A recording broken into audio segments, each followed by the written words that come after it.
Greetings, my little cupcakes. This is your fearless leader, Mrs. Bartell, and today we are going to talk about the rise of big business.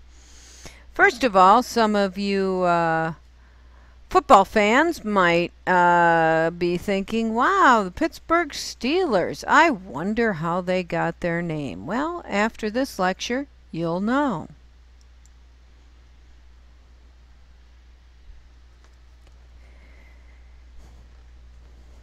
In the spring of 1898, an Englishman named Charles Trevelyan visited Pittsburgh.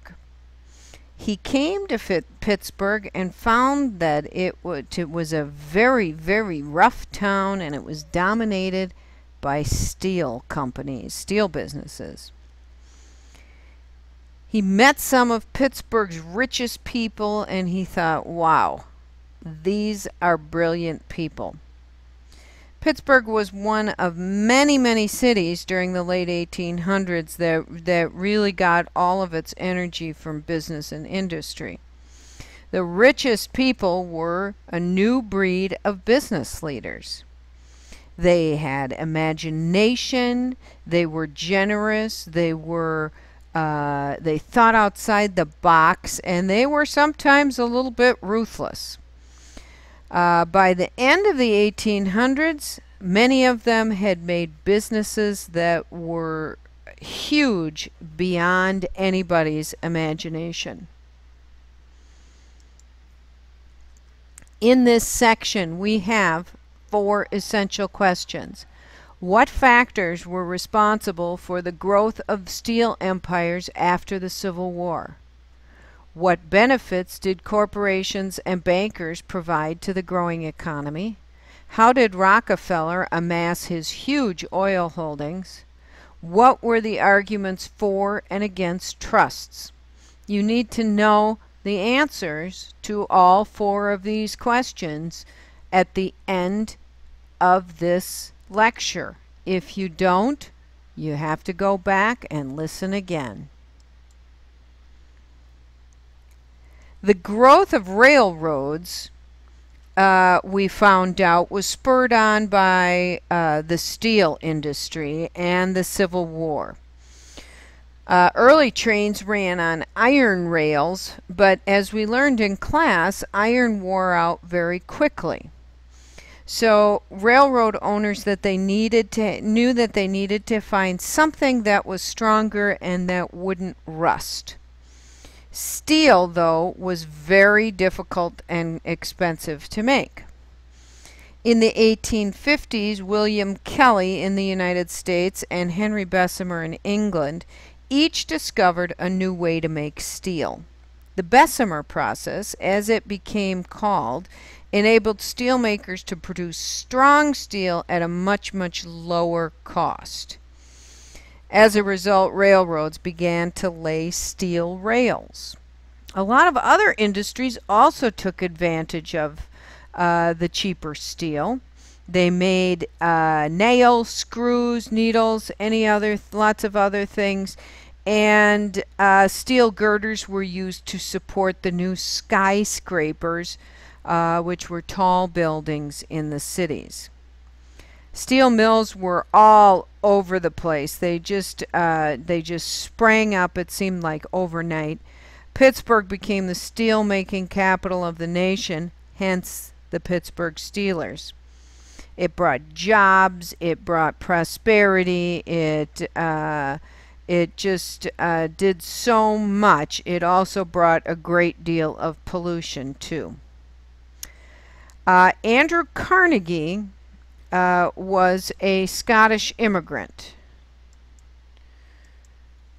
Okay, he came to the United States. He was exceptionally poor. He recognized the potential of the Bessemer process. He thought, this is excellent, because he had seen it in action in Great Britain. He came to the United States, he borrowed money, and he started his own steel mill.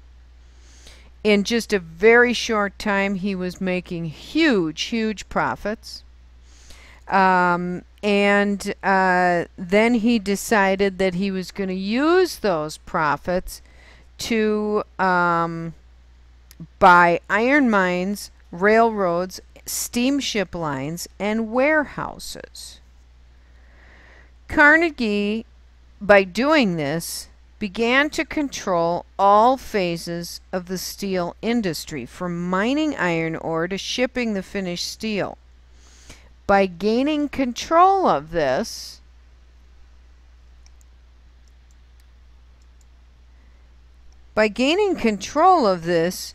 he was able to take the raw material, the iron ore down here, ship it to the refineries where they melted it down and made steel and turned it into girders, and then shipped the finished steel all over the world.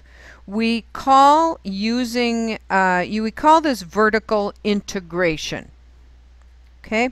Vertical integration gave Carnegie an advantage over other steel producers because he controlled every aspect of the process.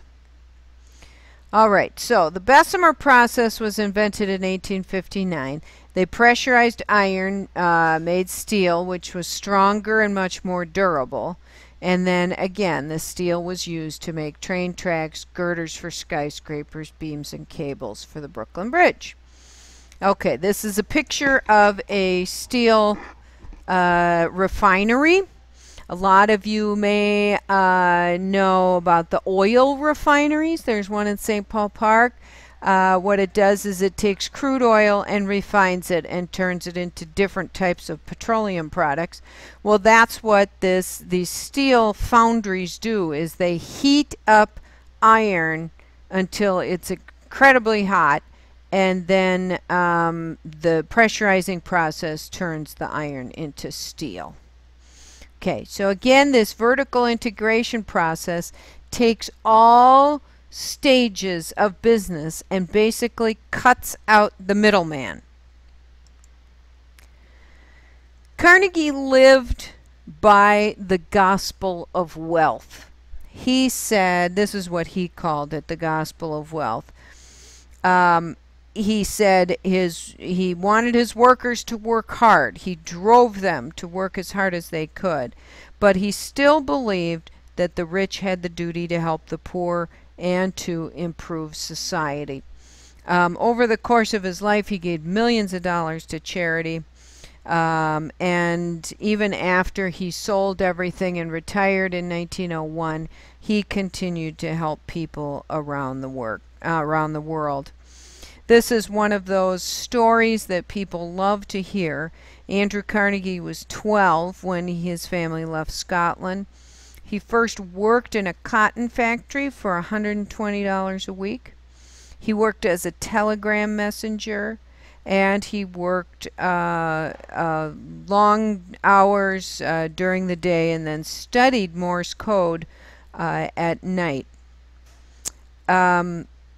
He was lucky in that a man who was the superintendent of the Pennsylvania Railroad hired him to be a telegrapher. And this man, Thomas Scott, introduced Carnegie to other industrial leaders and helped him invest his savings. Carnegie only made a mild, small salary, but he made a lot of really smart investments, and by 1890 he was one of the richest men in the world. Now, go back to those questions. What factors were responsible for the growth of the huge steel empires after the Civil War? What benefits did corporations and banks provide to the growing economy?